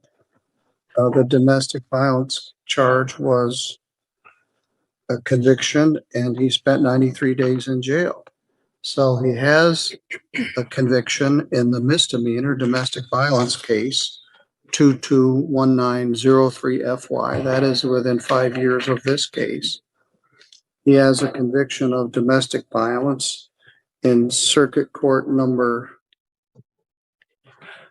2224568FH. And he has this one. So there are 3 domestic violence convictions, which are crimes against a person within 5 years. So I guess I don't need to have a preponderance finding. The defendant was convicted 3 times. Once for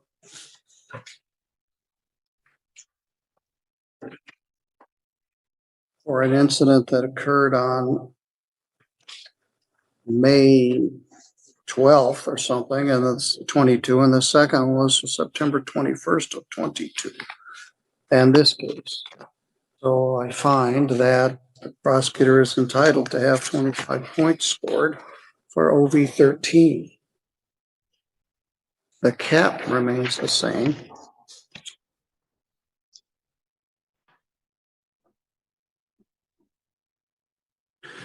And the police report does reflect that the defendant did passively resist and was very disrespectful to the officers. And I believe OV 19 also merits a scoring of 10 points.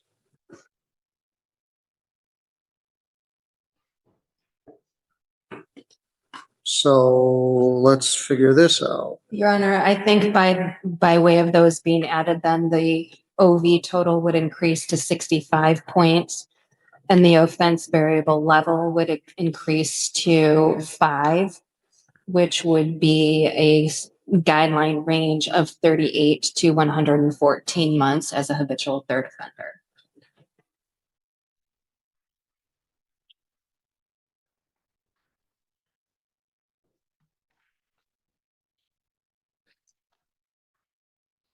All right, so let me change the report. OV 13 is now scored at 25, and OV 19 is scored at 10. The total is 65 points, and the offense variable level is 5. And the guideline range is 35 to 114 months.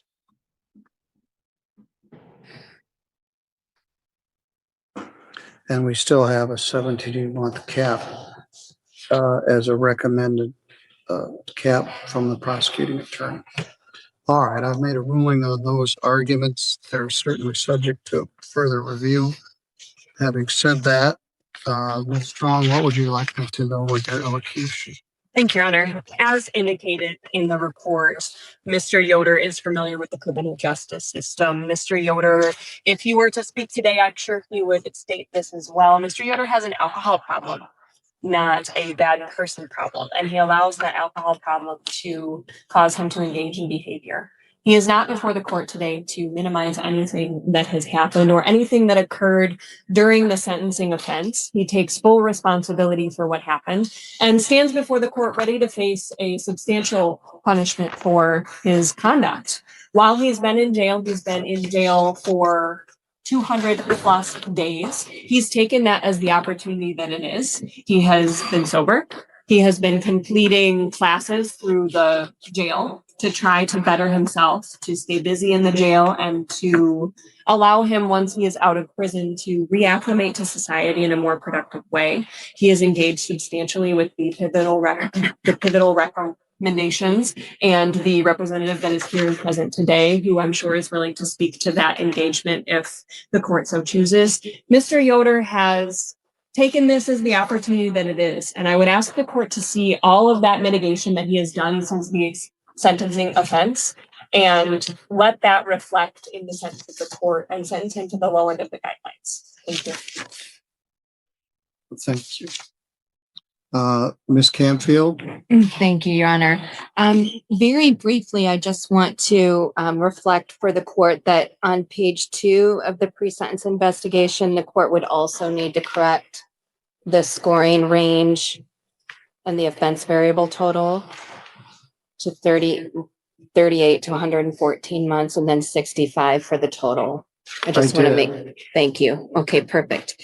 Now, with respect to this matter, the court heard the plea and has had an opportunity to review the pre-sentence investigation report. I have had an opportunity to speak with Ms. Yoder, who did agree with us allowing the recommendation of a cap at 72 months. We do recognize that the recommendation of the Department of Corrections is higher than that, and we'll leave that to the court's determination of what it wishes to do. However, with respect to the counseling and services the defendant has availed himself of, I would just ask the court not be inclined to mitigate because of the therapeutic process. Unfortunately, the defendant is a bad person. He makes poor decisions, he makes criminal decisions, and he's done so since a juvenile. He has had repetitive contact with the law. It's been violent offenses, drug offenses, home invasions, domestic violence. Consistently, that behavior is not all because of alcohol or substances. Those may contribute to that. They may be a factor in that, but his character and personality and choices also play into his criminal conduct, Your Honor. And it's not abnormal for a defendant who knows they're facing a fairly long prison term to avail themselves of services to try to argue then that their sentencing should be lower than what the recommendation is or what the people's capped recommendation is.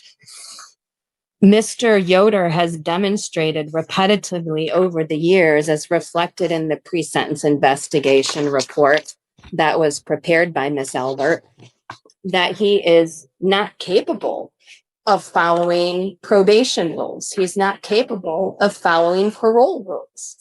He has violated them a multitude of times, and those eventually result in a revocation of prison and of parole and a revocation of probation in multiple instances.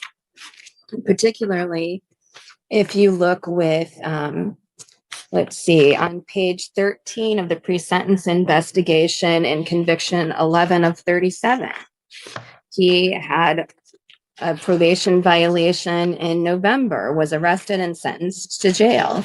He had a probation violation in August of 2 years later, was arrested and had another pending probation violation outside of the state in Indiana. He wasn't able to comply with that probation.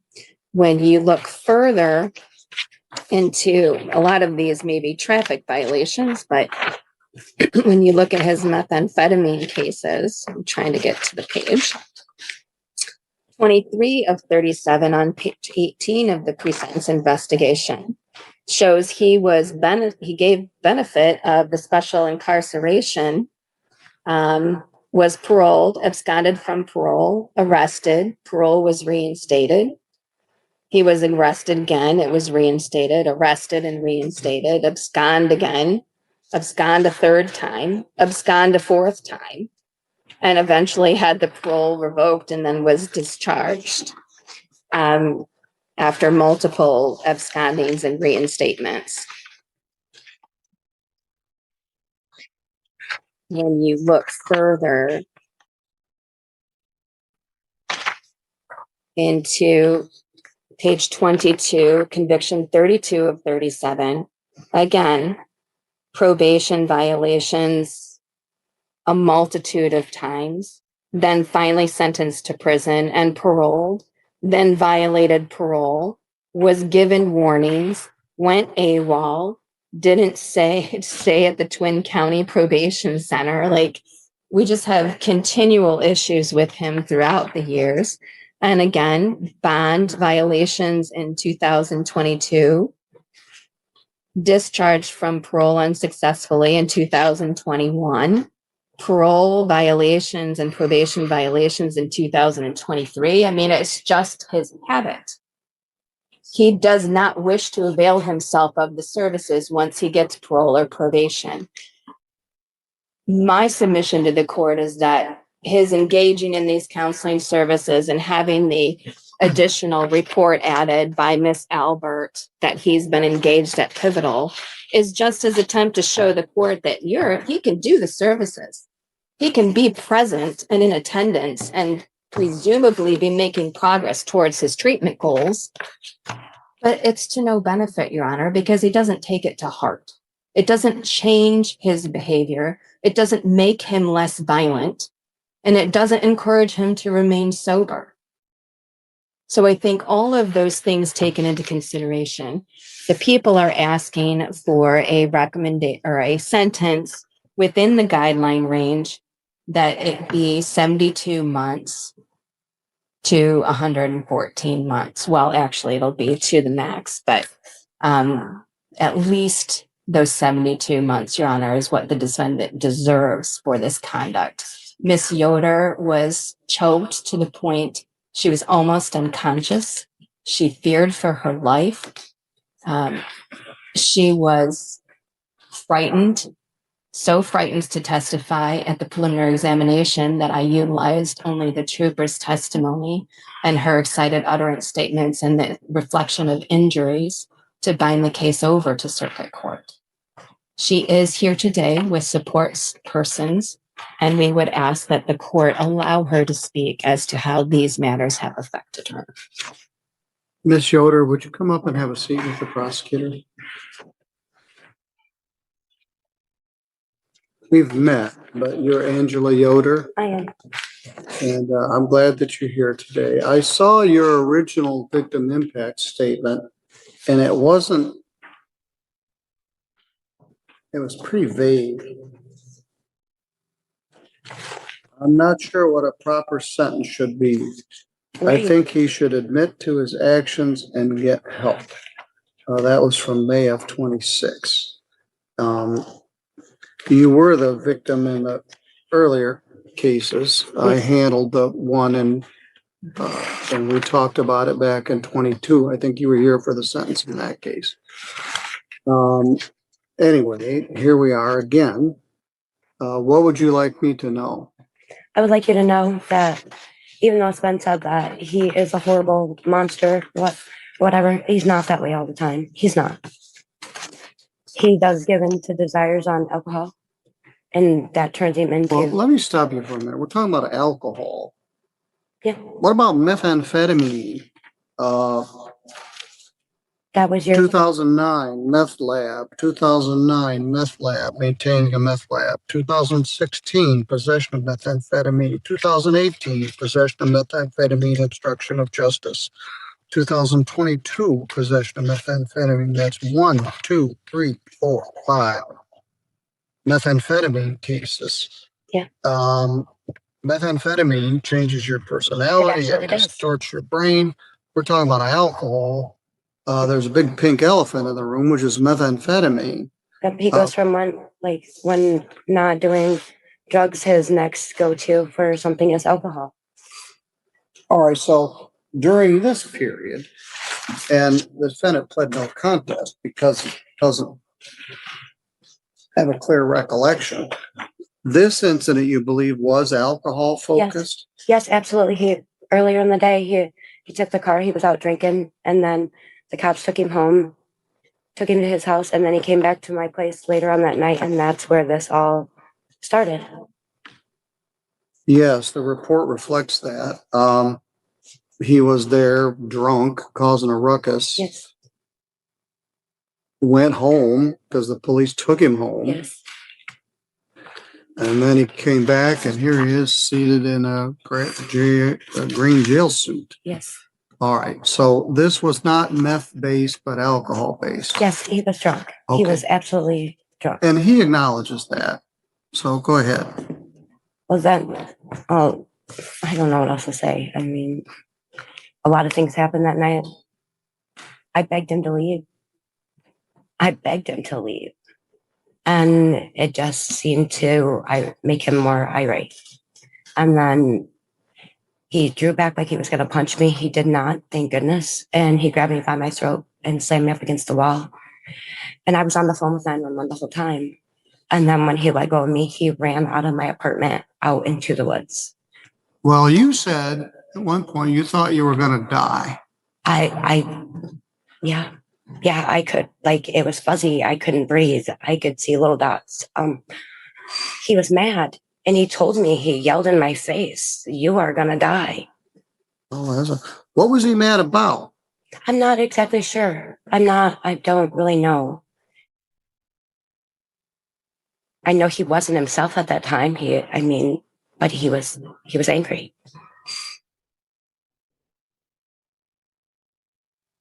Now, Miss Canfield said, and I have reason to disbelieve this, but they discussed this with you at the time of the plea and this 72-month cap. That was something the prosecutor shared with you, and that was something that you would accept as a resolution of this. Because I don't know how it all works. Yeah. Well, I don't think he needs to spend the rest of his life in prison. all right. That's fair enough. I had taken this case as a case that would go to trial. I volunteered some open dates, and I had several cases that were set on my docket. And most of them were resolved, and then I ended up with this case, which was okay with me. I've known Mr. Yoder for a long time, and many of the things Ms. Canfield has related, I was in on them as the judge. And I've known you since that earlier hearing. Again, you're willing to accept their 72-month cap recommendation? I don't even know how long 72 months. That's 6 years. it's about 6 years. 6 years I to believe it. 114 months. All right. You and the defendant do not have any children in common. That's correct? Right. But his children, your children have been part of his life. So Yes. he's been a parental figure to your kids. Yes. None of those kids were present when this incident took place. Just last time? Yes. No. All right. Yeah. Is there anything else you'd like me to know?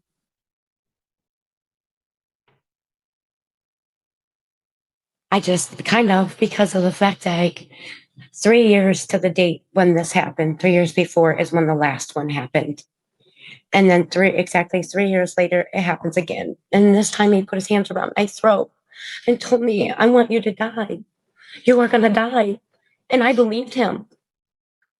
As much as I love him, I really, truly believe he would have killed me that night. I promise you, I do.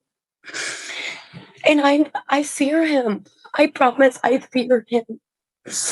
Because if after 3 years, you're still mad from 3 years before it happens again, what's going to happen in 3 more years? Well, this one,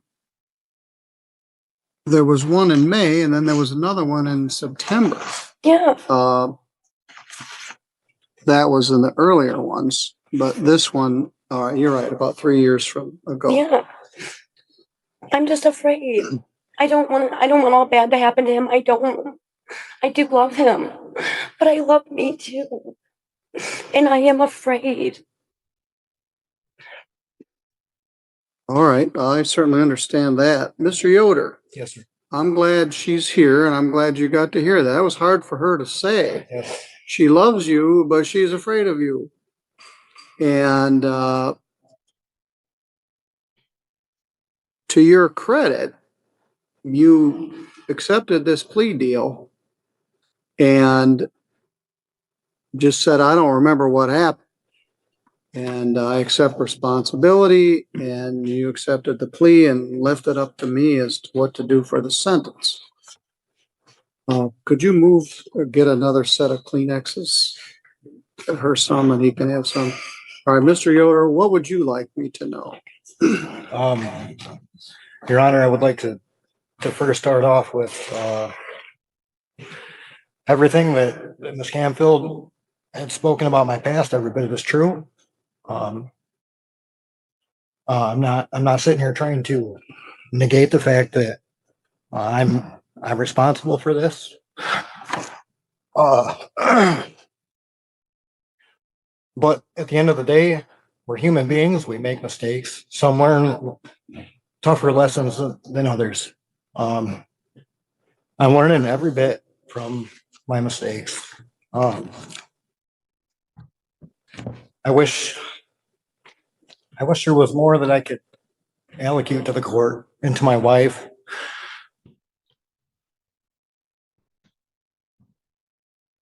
About that night. I can't.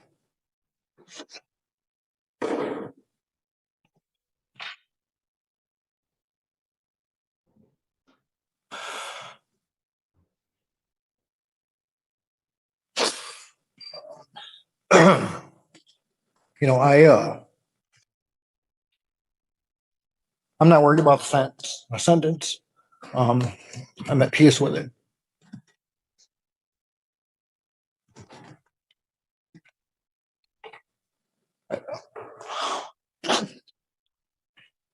I've hurt my wife. Not looking. Excuse me.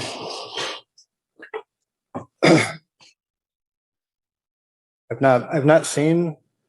I've not been able to see beyond the end of my nose, we'll say. And my actions. It's not an excuse. It's not an excuse. But I'm striving every day to make myself better. You know, if this marriage were to end right now, it's not going to stop me. You know, if I'm not good for me, I'm not good for anybody. You know.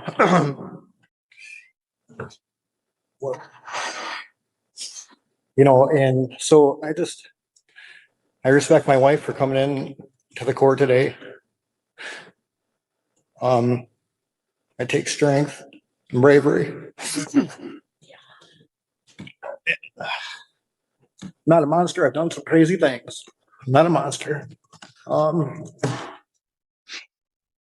I'm just going to accept whatever it is that the court decides as a proper punishment and move forward.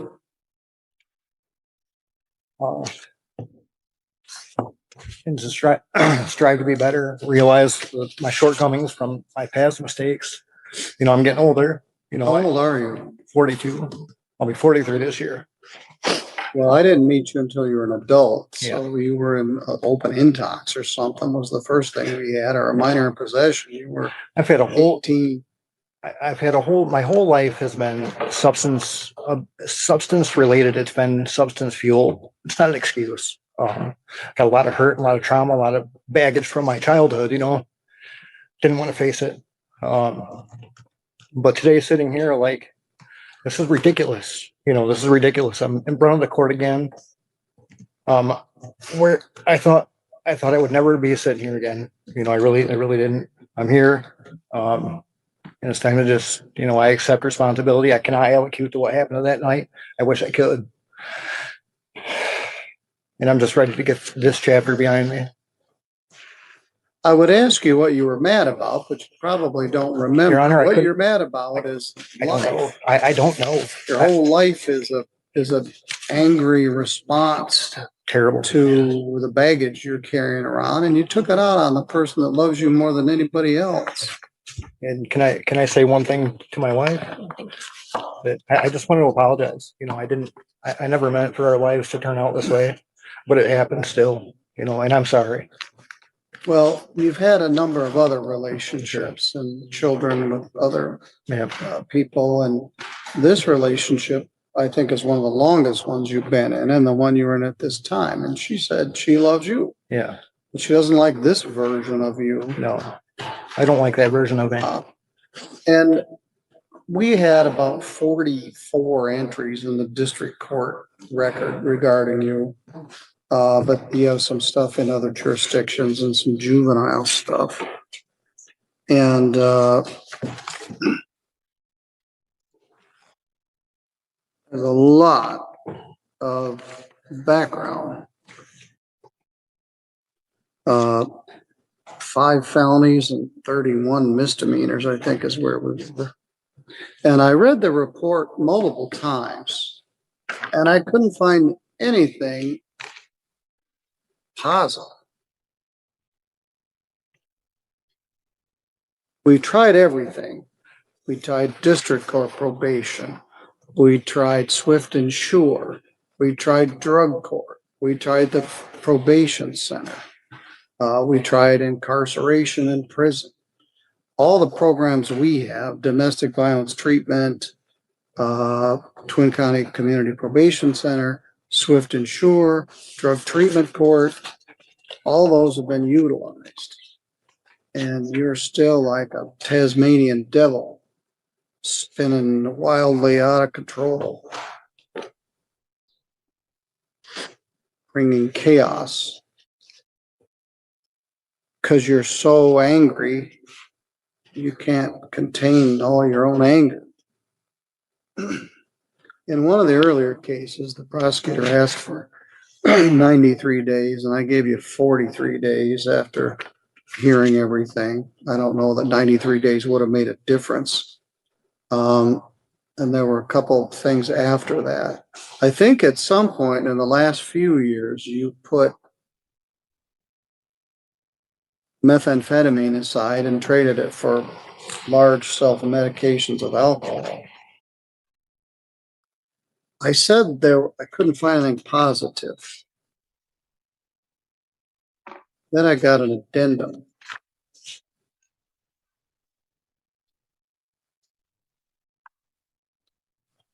Dated 6/15/26.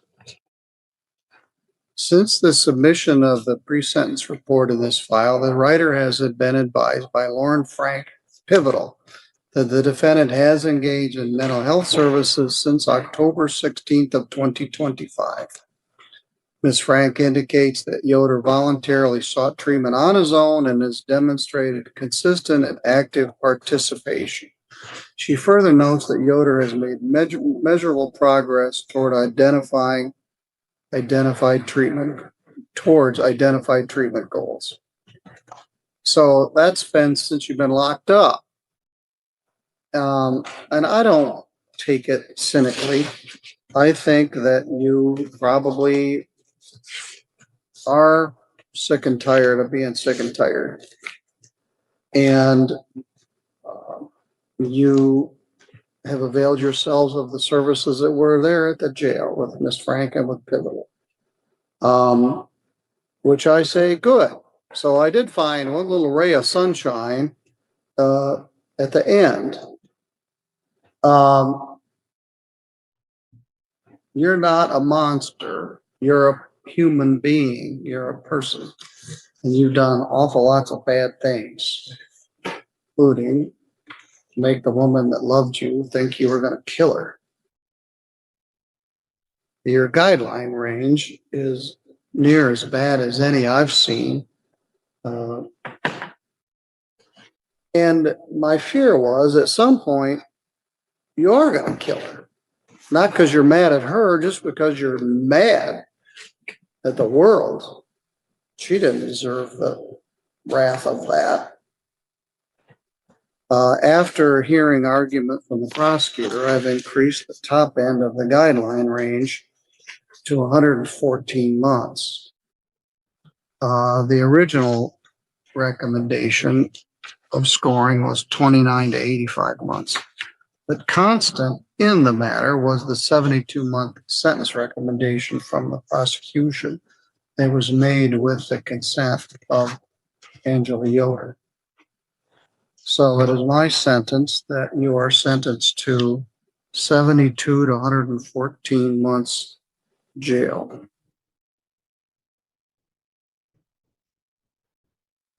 There's not a departure of the guidelines. Prison, excuse me. Your Honor, respectfully, I believe the court wants to put the minimum guideline range is the what's reflected in the 38 to 114, but the maximum he faces is the 20 years. 114 months. So he has a 20-year tail, though, Your Honor. So I believe the sentence needs to be the 72 months to 20 years. Well, the guideline range we'd established is 38 to 114 months. Correct, Your Honor. But in the felony sentencings, the tail is always stated by the court as the maximum he could face if he violated parole, All things right, of I that got you. nature. All right, so it's a Yes. 20-year offense, 72 months to 120 months. Thank you. It's actually 20 years. Oh, so 240 months? Yes. And then also if the court hadn't, I don't recall if I heard it, the reflected credit of 271 days. 272 days. I haven't gotten that far yet. Okay. But the report says 271. The jail roster as of yesterday says 271. So he has credit of 272 days.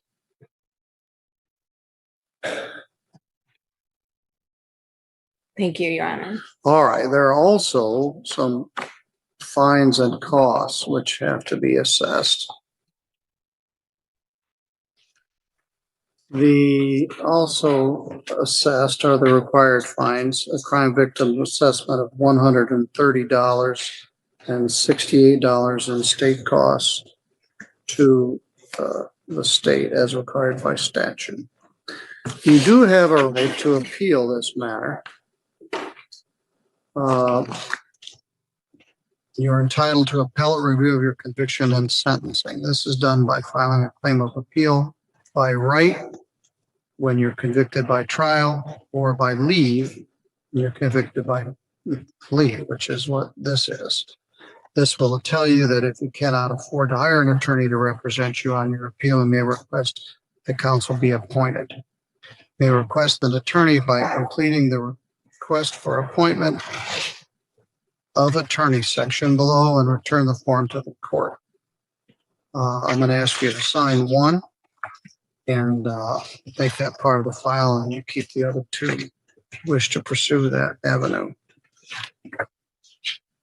Yes, thank you. The maximum sentence is always the ceiling. If we omitted anything we think should be a part of this record. All right, according to the clerk and administrator, we have not. Ms. Canfield, anything else you wish to add to this record? No, Your Honor, only just to state that as the court just did, it gave the defendant his appellate rights, that an appeal of a plea of guilty in sentencing is by leave of the higher court. Thank you. Nothing further. Those appellate rights have been returned and will make a part of this file. Ms. Strong, anything further? Nothing further, Your Honor. Mr. Yoder, all you can do is try to be at peace with yourself. You're going to have some time to think about it. I wish you the best of luck. Good luck, sir. Thank you, Your Honor. Thank you, Your Honor.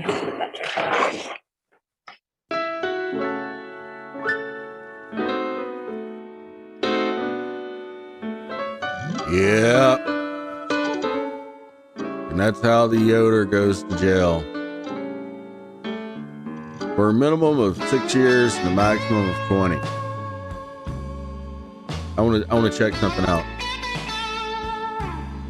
This is all messed up. What's going on? Why is the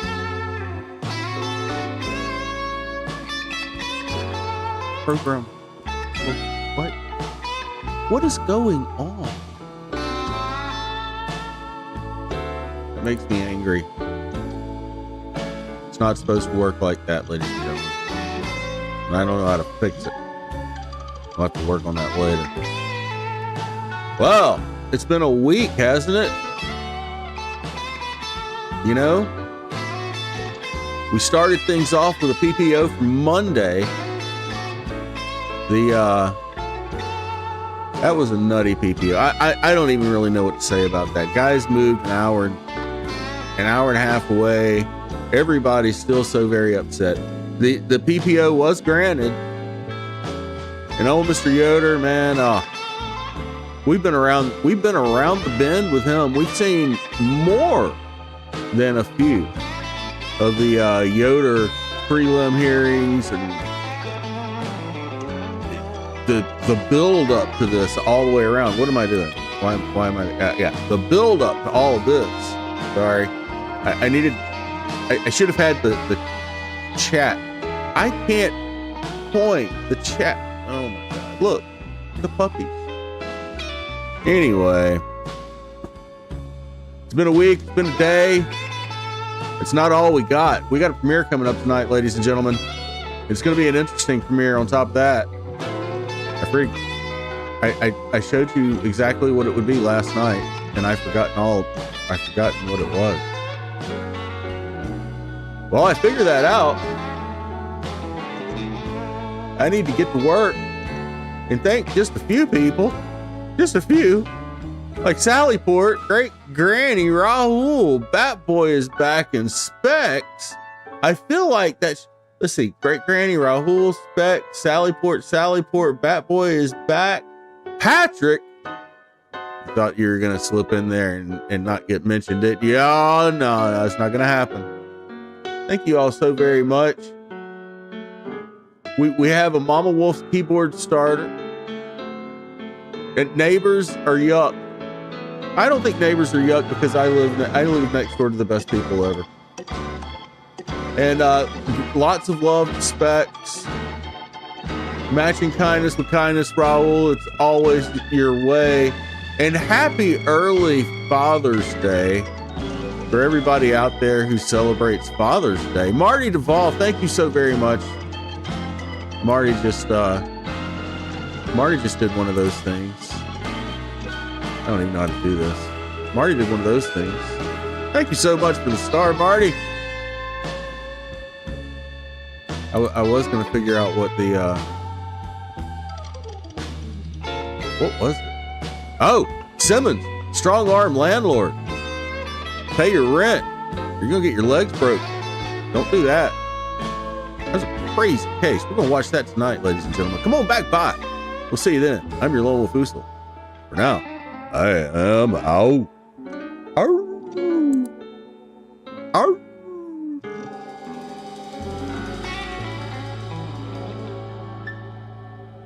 Yeah. Good to see you, Natasha Kitty. Bye. Go on. Bye. I didn't even have a good fake out this time. Right? I mean, I faded away and came right back. Didn't even mute myself. It's just getting go. I don't have anything else. Nothing witty, nothing smart. Just yeah. Just fond memories of Ferris Bueller's Day Off. Do you love me? Do you do? Oh man. That poor car. Oh wait. You're still here. Why are you here? Go away. I don't have anything else. Bye. Or as Judge Mogan says, bye.